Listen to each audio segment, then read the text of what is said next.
Good morning students, स्वागत है आप सब लोगों का केमिस्ट्री की क्लास में।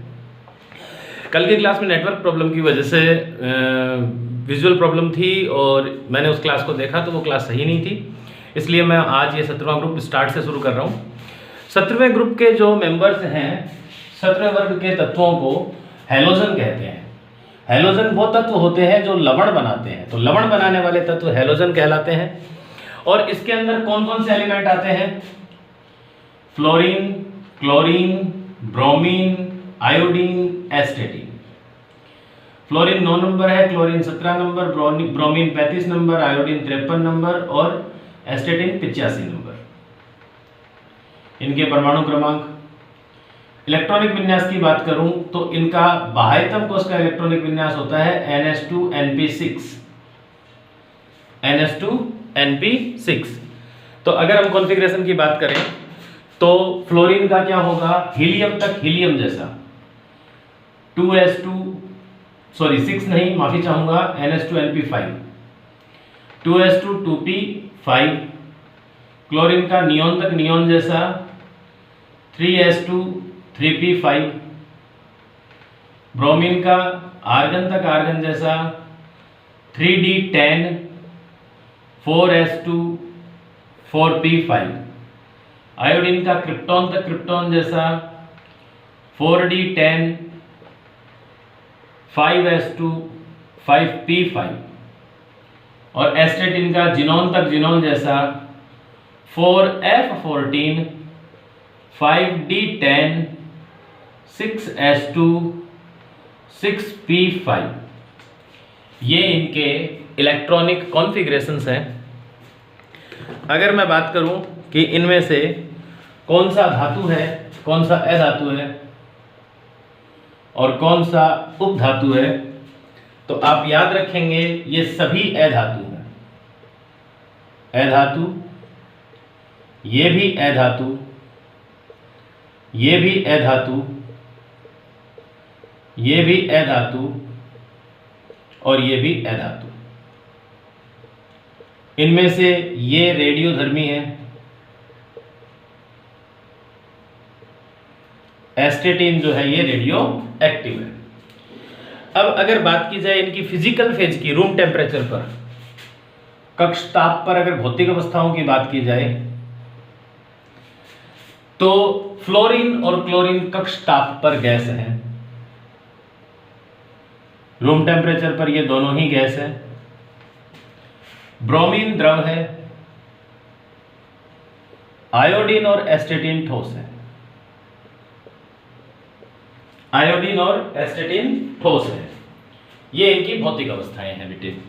तो इलेक्ट्रॉनिक विन्यास हो गया इनका, इनकी प्रकृति ये अधातु है सारे के सारे, और इनकी भौतिक अवस्थाएं कक्ष ताप पर क्या होती हैं, इसका आप स्क्रीनशॉट ले लीजिए, फिर इससे आगे की बात करते हैं। अब अगला आता है परमाणुवीय त्रिज्या।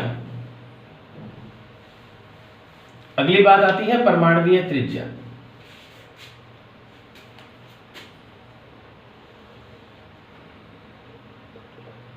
परमाणुवीय त्रिज्या,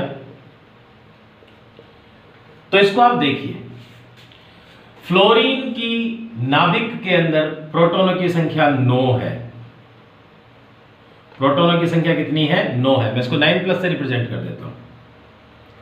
और इसकी बाह्यतम कोश है दूसरी, तो ये हो गया इसका आकार। ऊपर से नीचे आएंगे तो प्रोटॉनों की संख्या क्या है इसमें? 17 है, लेकिन इसकी बाह्यतम कोश हो गई तीसरी। ये पहली, ये दूसरी, यहां देखो ये पहली, ये दूसरी, ये तीसरी। तो ऊपर से नीचे चलने पर प्रभावी नाभिकीय आवेश तो बढ़ता जा रहा है, लेकिन बाह्यतम कोश की संख्या बढ़ती जा रही है, दूसरी, तीसरी, फिर यहां चौथी, फिर यहां पांचवी, फिर यहां छठी। तो वर्ग में ऊपर से नीचे चलने पर परमाणुवीय त्रिज्या बढ़ती है। वर्ग में ऊपर से नीचे चलने पर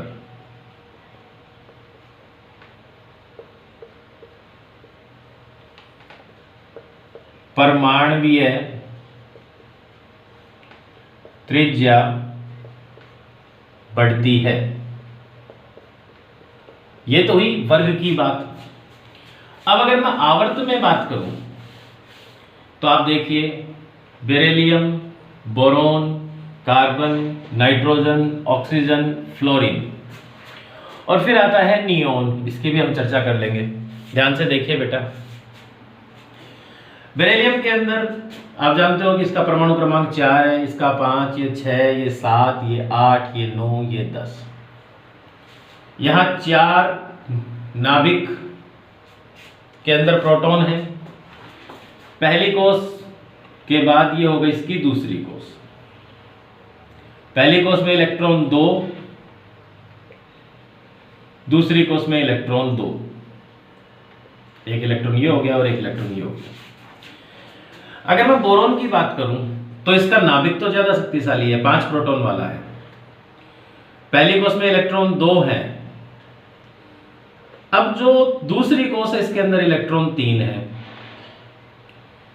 तो आप ये देखो कि नाभिक की ताकत तो बढ़ गई, लेकिन अभी भी इलेक्ट्रॉन उसी कोष में जा रहा है जिसमें पहले गया था। तो शक्तिशाली नाभिक इस कोष को अपनी तरफ खींचेगा, आकार घटेगा। तो क्या होगा, बेरिलियम का परमाणु आकार बड़ा होगा, इसकी तुलना में बोरोन का परमाणु आकार छोटा होगा, कार्बन का परमाणु आकार और छोटा होगा, नाइट्रोजन का परमाणु आकार और छोटा होगा, ऑक्सीजन का और छोटा होगा, फ्लोरीन का और छोटा होगा। इन सब का परमाणु आकार बाएं से दाएं चलने पर लगातार घटता है। अब बात यह आती है कि ये नियोन का, इसका तो और भी छोटा होना चाहिए। तो इन सब की सह संयोजक त्रिज्या ज्ञात की जाती है। अगर आपको फ्लोरीन की या नाइट्रोजन की या ऑक्सीजन की त्रिज्या ज्ञात करनी है तो कैसे होगा, ये N2 अणु लिया, ये नाइट्रोजन का एक परमाणु, ये नाइट्रोजन का एक परमाणु, इनके परमाणुओं के बीच में सह संयोजक बंध बनता है। और जब सह संयोजक बंध बनता है तो बाह्यतम कोष का कुछ भाग एक दूसरे को ओवरलैप कर लेता है, इसलिए नाभिकों के बीच की दूरी कम हो जाती है। नाभिकों के बीच की दूरी का औसत, यानी यहां से यहां तक की दूरी को d अगर मैं मान लूं तो d/2 r होती है। ऐसे ऑक्सीजन के 2 परमाणुओं की ओवरलैपिंग होगी बाह्यतम कोष की, फिर उनके बीच की दूरी, ऐसे फ्लोरीन की। तो इन सब की हम सह संयोजक त्रिज्या ज्ञात कर रहे हैं, और सह संयोजक त्रिज्या ज्ञात कर रहे हैं तो सह संयोजक त्रिज्या लगातार घटती है बाएं से दाएं चलने पर। लेकिन आप जानते हो कि noble gas, neon noble gas है, नोबल गैस के परमाणु आपस में बंध नहीं बनाते। तो इनके लिए त्रिज्या कैसे निकालते हैं, 2 निकटवर्ती परमाणुओं के बीच की दूरी का औसत, और इसे कहते हैं वान डर वाल्स त्रिज्या, क्योंकि इनके बीच में बॉन्ड नहीं बनता और वान डर वाल्स त्रिज्या सह संयोजक त्रिज्या से बड़ी होती है। तो जब भी हम रेडियस की बात करते हैं तो नोबल गैस को छोड़ देते हैं, है ना, और फिर पूरे आवर्त सारणी में हम आवर्त की बात करते हैं। तो आवर्त में बाएं से दाएं चलने पर परमाणुीय त्रिज्या जो है वो घटती है। कारण क्या है, प्रभावी नाभिकीय आवेश बढ़ता है और बाह्यतम को सेम रहती है, वही रहती है। तो हम क्या कह सकते हैं,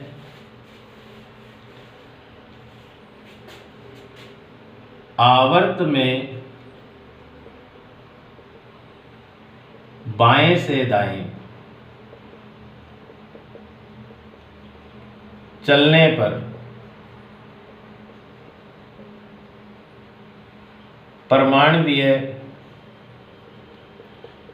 त्रिज्या में कमी आती है, क्योंकि प्रभावी नाभिकीय आवेश बढ़ता है। इस कारण हैलोजनों की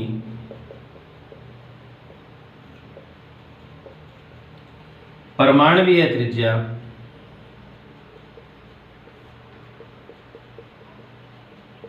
अपने आवर्त में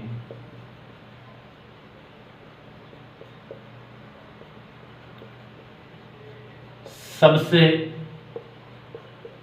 कम होती है। ये बात हुई परमाणुीय त्रिज्या की। आई होप आपको ये बात समझ में आ गई होगी। इसका आप स्क्रीनशॉट लीजिए, फिर अगला टॉपिक पढ़ते हैं।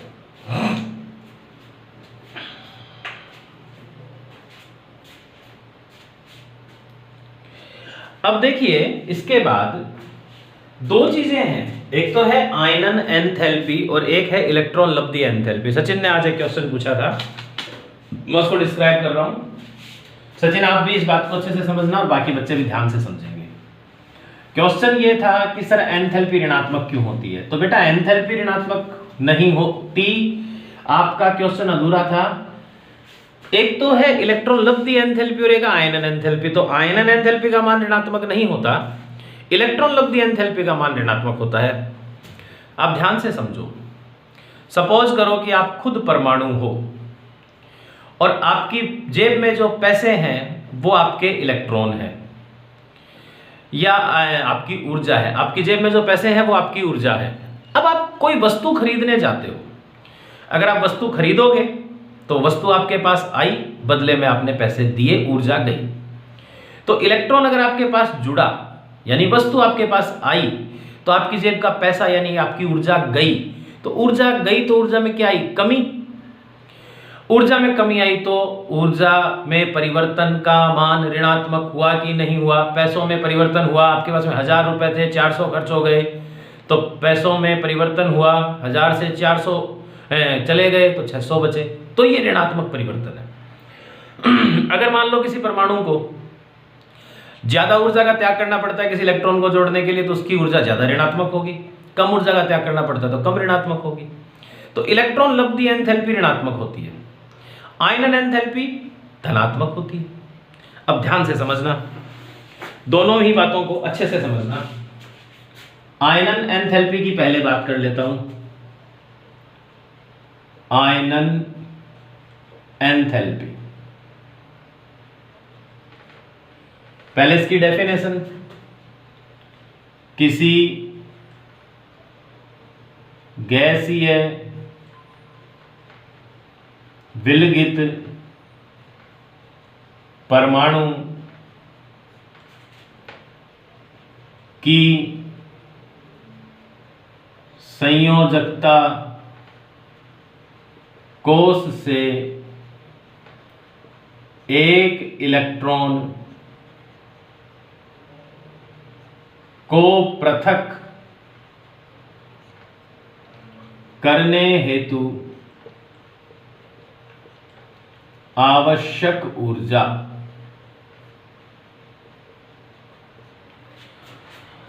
कोई परमाणु है और इस परमाणु की जो सबसे बाहर वाली कोश है, इसमें से आपको एक इलेक्ट्रॉन निकालना है।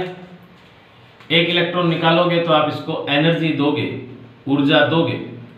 तो ऊर्जा आई इसके पास, इलेक्ट्रॉन यहां से निकल गया, इलेक्ट्रॉन निकल गया, बाह्यतम कोश का ये इलेक्ट्रॉन नहीं बचा, तो आपने ऊर्जा दी। तो ऊर्जा दी तो ये जो आयन बना, धनायन बना, इसकी ऊर्जा पहले से तो ज्यादा हो गई ना, तो ऊर्जा में क्या हो गई? वृद्धि।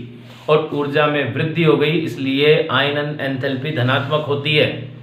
ठीक है ना? अब एक बात बताओ, सोचो आप, परमाणु बड़ा है, नाभिक से बाह्यतम कोश की दूरी ज्यादा है, यहां कोई इलेक्ट्रॉन है तो वो इसके साथ कमजोरी से बंधा रहेगा कि नहीं रहेगा? एक पृथ्वी के ऊपर एक ही राजा का शासन नहीं हो सकता, क्योंकि राजा कितना भी ताकतवर, वो इतना ताकतवर नहीं हो सकता कि वो बहुत दूर किए गए विद्रोह को नियंत्रित कर सके। ऐसी ही बात है, नाभिक अगर दूर है इलेक्ट्रॉन से तो इनके बीच का बॉन्ड कमजोर होगा। मैं हमेशा कहता हूं, दूरियां बढ़ने से आकर्षण घटता है, अपने अपने इलेक्ट्रॉन्स को संभाल के रखो। तो नाभिक से बाह्यतम कोश के इलेक्ट्रॉन की दूरी ज्यादा हो गई।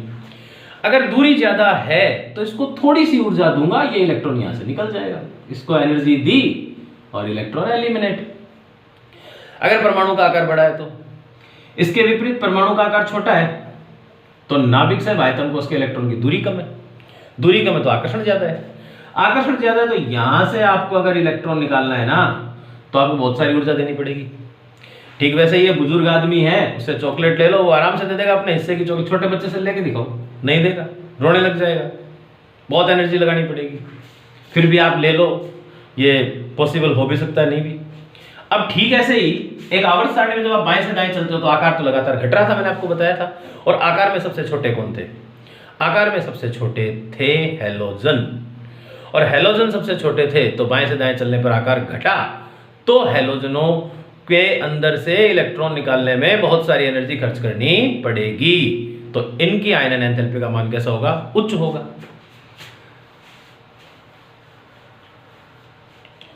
तो आवश्यक ऊर्जा तो क्या कहलाती है? आयनन एंथैल्पी।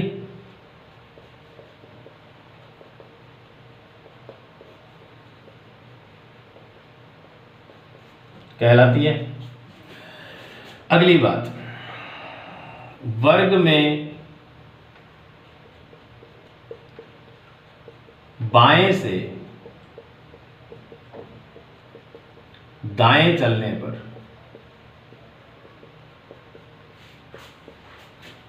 आकार घटने के साथ, अच्छा आकार क्यों घटा?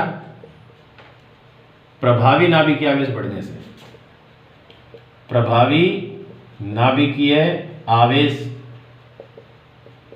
बढ़ने से आकार घटा। आकार घटने के साथ आयनन एंथैल्पी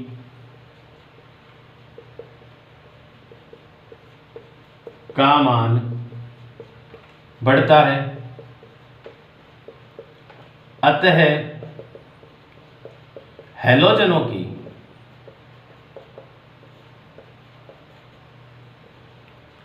आयनन एंथैल्पी उच्च होती है।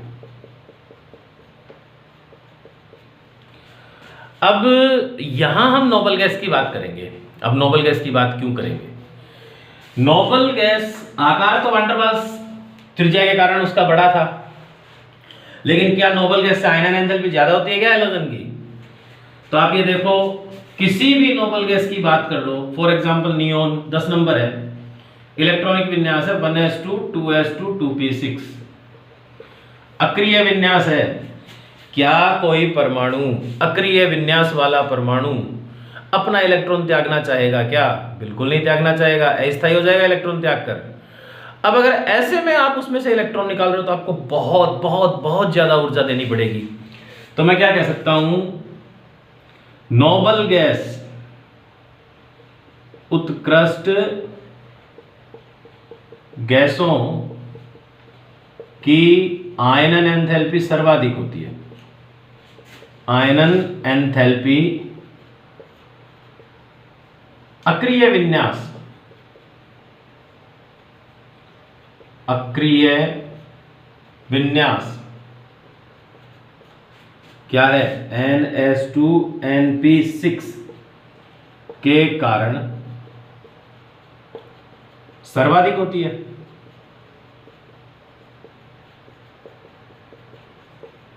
ठीक है। अब देखो, ऊपर से नीचे चलने पर आकार बढ़ रहा है, तो वर्ग में ऊपर से नीचे चलने पर आकार बढ़ने के कारण इनकी आयनन एंथैल्पी में क्या आ जाएगी? कमी आ जाएगी। वर्ग में ऊपर से नीचे चलने पर फ्लोरीन से एस्टेटीन तक आकार बढ़ने के साथ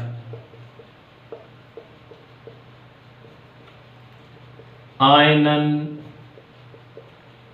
एंथैल्पी घटती है। आकार बढ़ने के साथ आयनन एंथैल्पी घटती है। तो ये हुई आयनन एंथैल्पी की बात। तो मैं ये कह सकता हूं आयनन एंथैल्पी जो है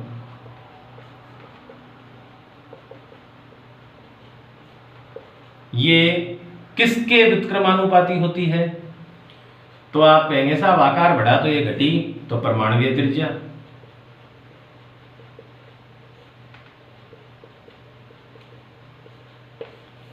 और आयनन एंथैल्पी किसके समानुपाती होती है? तो आप कहेंगे जी प्रभावी नाभिकीय आवेश बढ़ा, तो प्रभावी नाभिकीय आवेश बढ़ने के साथ आयनन एंथैल्पी का मान बढ़ा, क्योंकि प्रभावी नाभिकीय आवेश बढ़ने से आकार घटा। तो आई थिंक आप सब लोगों को आयनन एंथैल्पी समझ में आ गई होगी। इसका भी आप स्क्रीनशॉट लें, इससे आगे की बात करते हैं। फिर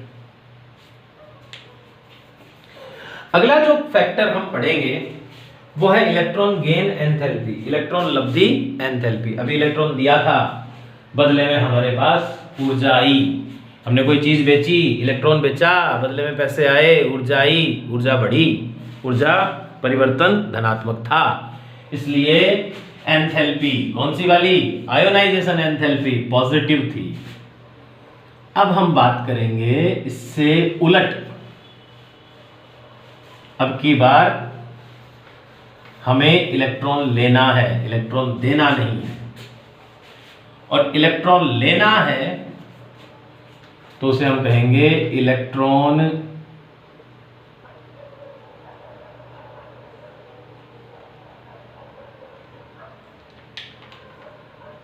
लब्धि एंथैल्पी।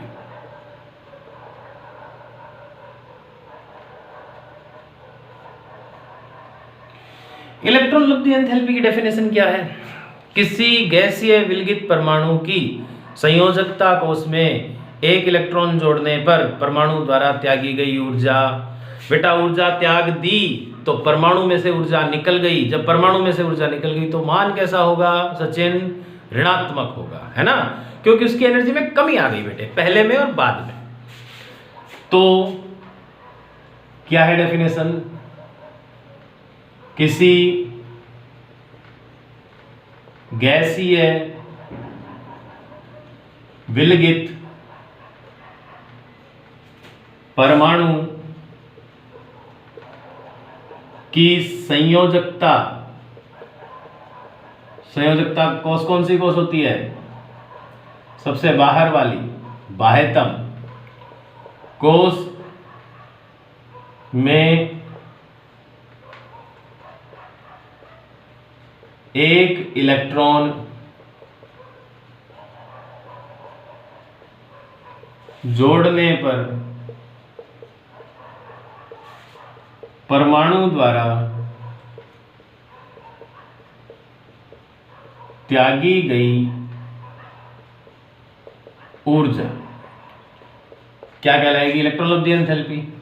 अब बताओ बेटे इसकी वैल्यू नेगेटिव होगी कि नहीं होगी? होगी ना। एंथैल्पी परिवर्तन कैसा होगा? ऋणात्मक होगा। एंथैल्पी परिवर्तन का मान ऋणात्मक होगा। यहां पे तो इलेक्ट्रॉन लब्धि एंथैल्पी क्या है? ऋणात्मक है। अब यहां फिर सुनो ध्यान से, ये कोई परमाणु है, इसकी पहली कोष, इसकी दूसरी कोष, इसकी तीसरी कोष, इसकी चौथी कोष। यहां अनंत पर कोई इलेक्ट्रॉन है, बड़ा परमाणु है, इस इलेक्ट्रॉन को यहां तक आना है, तो इसने ऊर्जा त्यागी कितनी बार?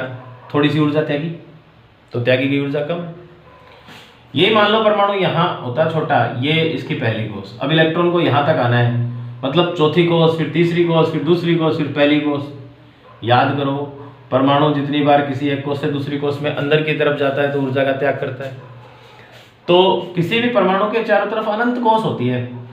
अब परमाणु से इलेक्ट्रॉन जुड़ गया, इस बात का मतलब क्या है? इस बात का मतलब यह है कि नाभिक और इलेक्ट्रॉन के बीच में आकर्षण उत्पन्न हो जाए और वो आपस में एक दूसरे से बंध जाए, ठीक है ना। तो इलेक्ट्रॉन मान लीजिए इस परमाणु की चौथी कोष में आया तो नाभिक और इसके बीच में कोई आकर्षण नहीं था, फिर इसने चौथी कोष से तीसरी कोष में जंप किया, फिर ऊर्जा त्यागी, फिर तीसरी कोष से दूसरी कोष में जंप किया, फिर ऊर्जा त्यागी, फिर दूसरी कोष से पहली कोष में जंप किया, फिर ऊर्जा त्यागी, तब जाके जुड़ा। यहां बड़े परमाणु में जिसका नाभिक ताकतवर है, यहां चौथी कोष तक के इलेक्ट्रॉनों को बांध सकता है, यहां से इलेक्ट्रॉन आया जिसने एक ही बार ऊर्जा त्यागी। तो बेटा त्यागी गई ऊर्जा छोटे परमाणु के लिए होती है ज्यादा और बड़े परमाणु के लिए क्या होती है? कम। तो ऋणात्मक मान तो है, त्यागी गई ऊर्जा ज्यादा है तो ऋणात्मक मान ज्यादा है, त्यागी गई ऊर्जा कम तो ऋणात्मक मान कम। तो मैं क्या कह सकता हूं? आवर्त में बाएं से दाएं चलने पर परमाणु आकार घटने के साथ इलेक्ट्रॉन लब्धि एंथैल्पी के ऋणात्मक मान में वृद्धि होती है। आवर्त सारणी में बाएं से दाएं चलने पर परमाणवीय आकार घटने के साथ इलेक्ट्रॉन लब्धि एंथैल्पी के ऋणात्मक मान में वृद्धि होती है। अतः हैलोजनों की इलेक्ट्रॉन लब्धि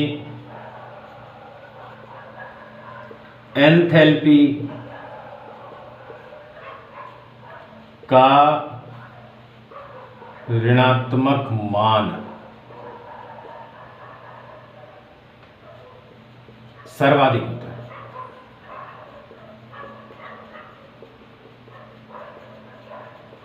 इलेक्ट्रॉन लब्धि एंथैल्पी सर्वाधिक होती है। ठीक है, अब ये तो बात हो गई हैलोजनों की इलेक्ट्रॉन लब्धि एंथैल्पी के मान का अधिक होना, एक कारण। दूसरा कारण और समझो, इनके बाह्यतम कोश के अंदर p में 5 इलेक्ट्रॉन है। अगर ये एक इलेक्ट्रॉन और ग्रहण कर ले तो स्थायी हो जाएंगे। तो बेटा स्टेबिलिटी के लिए अगर हम जैसे सपोज करो कि किराए के मकान में रह रहा है कोई आदमी और वो सोचता है कि यार मेरे पास में ना 50 लाख रुपए तो है और ये प्लॉट है, ये 52 लाख रुपए का आ रहा है, तो मैं ये प्लॉट अगर खरीद लूँ तो इसके ऊपर मकान बना के रहने के लिए, तो वो क्या है कि किसी और से 1-2 लाख थोड़े ज्यादा रुपए देके भी वो प्लॉट लेने की कोशिश करेगा। तो बेटा वही वाली बात है, एक इलेक्ट्रॉन ले लेंगे तो स्टेबल हो जाएंगे। स्टेबल होने के लिए ये ज्यादा ऊर्जा का त्याग करते हैं और इलेक्ट्रॉन ले लेते हैं। ठीक है, वर्ग में ऊपर से नीचे चलने पर आकार बढ़ रहा है। आकार बढ़ने के साथ आपको पता है इलेक्ट्रॉन लब्धि एंथैल्पी का मान घटता है। तो वर्ग में ऊपर से नीचे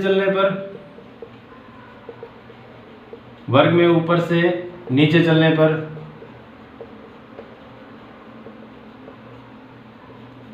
आकार बढ़ने के साथ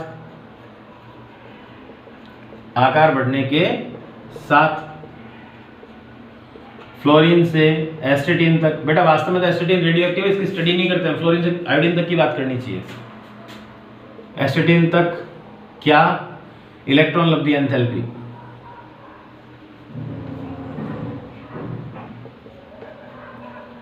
इलेक्ट्रॉन लब्धि एंथैल्पी के ऋणात्मक मान में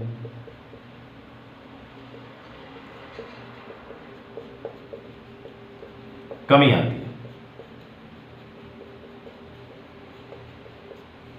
ऋणात्मक मान में कमी आती है। तो आई थिंक आपको यहां तक की बात समझ में आ गई होगी। देखिए बेटा, यहां हम और क्या कह सकते हैं, नोबल गैस की बात भी कर ही लेते हैं। उत्कृष्ट गैसों के अक्रिय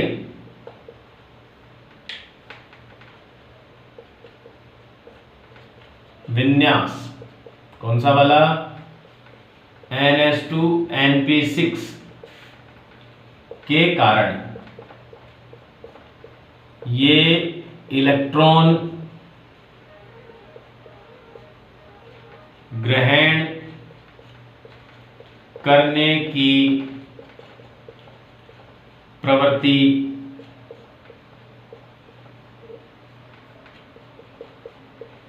नहीं दर्शाते। अगर आप इंडियन बैंक में कोई खाता खोलें, चालू खाता, सेविंग अकाउंट, कोई सा भी, तो बैंक आपको थोड़ा बहुत इंटरेस्ट देता है।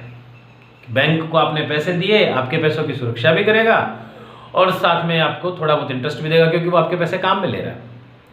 स्विस बैंक में पैसे जमा कराओ तो स्विस बैंक में पैसे जमा कराने पर वो आपको सुरक्षा प्रदान करेगा, ब्याज नहीं देगा। क्यों नहीं देगा? क्योंकि उसको जिम्मेदारी आपके सिर्फ पैसों की सुरक्षा की दी गई है। काला धन है जिन लोगों के पास, वो करते हैं वहां पे जमा। अब ये इलेक्ट्रॉन लेना ही नहीं चाहते। अब अगर ये इलेक्ट्रॉन लेना नहीं चाहते और फिर हम इनको इलेक्ट्रॉन देंगे तो इनमें इलेक्ट्रॉन तब जुड़ेगा जब हम इनको साथ में ऊर्जा भी देंगे कि भाई ये थोड़े पैसे रख ले और मेरे इलेक्ट्रॉन की रक्षा कर ले, है ना। तो इसलिए जो नोबल गैस होती है इनके लिए इलेक्ट्रॉन लब्धि एंथैल्पी का मान धनात्मक होता है। कैसा होता है? धनात्मक होता है। इसलिए इनकी इलेक्ट्रॉन लब्धि enthalpy delta electron gain H, E for electron, G for gain, electron gain enthalpy परिवर्तन का मान धनात्मक होता है, क्योंकि इनमें इलेक्ट्रॉन जोड़ने पर इन्हें ऊर्जा देनी पड़ती है। बाकी परमाणु तो त्याग करते हैं ऊर्जा का और ये ग्रहण करते हैं, तो इनके लिए इलेक्ट्रॉन गेन एंथैल्पी की वैल्यू पॉजिटिव हो गई, बाकी सबके लिए नेगेटिव हो गई। एक बात तो ये हुई बेटा इलेक्ट्रॉन गेन एंथैल्पी में, इसका आप स्क्रीनशॉट लीजिए, फिर एक क्वेश्चन और बनता है वो बताता हूं आपको।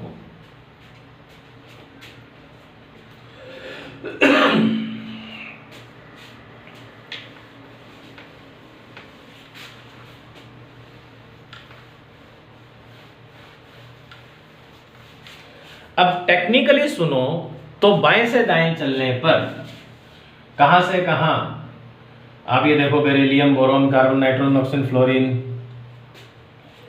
आकार घटता है और ऊपर से नीचे चलने पर आकार बढ़ता है। तो सबसे छोटा आकार इसका हुआ। इसकी इलेक्ट्रॉन गेन एंथैल्पी अधिकतम ऋणात्मक होनी चाहिए, लेकिन ऐसा नहीं होता और क्लोरीन की होती है। तो इसके पीछे का रीजन क्या है वो आप समझो। सवाल बनता है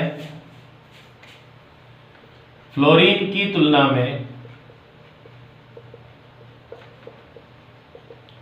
क्लोरीन की इलेक्ट्रॉन गेन एंथैल्पी परिवर्तन का मान अधिक ऋणात्मक क्यों होता है?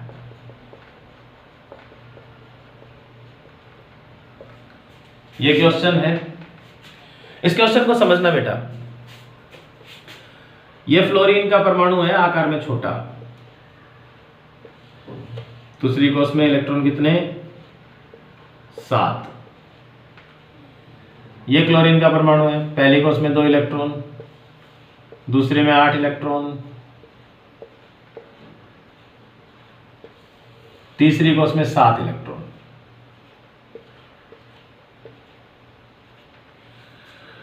यहां फ्लोरीन में छोटे आकार के कारण आने वाला इलेक्ट्रॉन प्रतिकर्षण महसूस करता है, क्योंकि इसकी बाह्यतम कोष में इलेक्ट्रॉन घनत्व का मान अधिक है। इलेक्ट्रॉन घनत्व का मान अधिक है, इसलिए आने वाला इलेक्ट्रॉन जुड़ना चाहता है ऊर्जा त्याग कर खूब सारी, लेकिन ये इलेक्ट्रॉन घनत्व अधिक होने से इसको प्रतिकर्षित करता है और इलेक्ट्रॉन आसानी से नहीं जुड़ पाता। अब क्लोरीन का परमाणु आकार में बहुत बड़ा नहीं है, फ्लोरीन से थोड़ा सा बड़ा है, साथ में यहां इलेक्ट्रॉन डेंसिटी कम है, क्योंकि दूसरी कोष की तुलना में तीसरी कोष में जगह ज्यादा होती है, इसलिए आने वाला इलेक्ट्रॉन प्रतिकर्षण महसूस नहीं करता और आसानी से जुड़ जाता है। इसलिए क्लोरीन की इलेक्ट्रॉन गेन एंथैल्पी का मान सर्वाधिक ऋणात्मक होता है सभी तत्वों में। तो बेटे ये हुआ आज की क्लास में।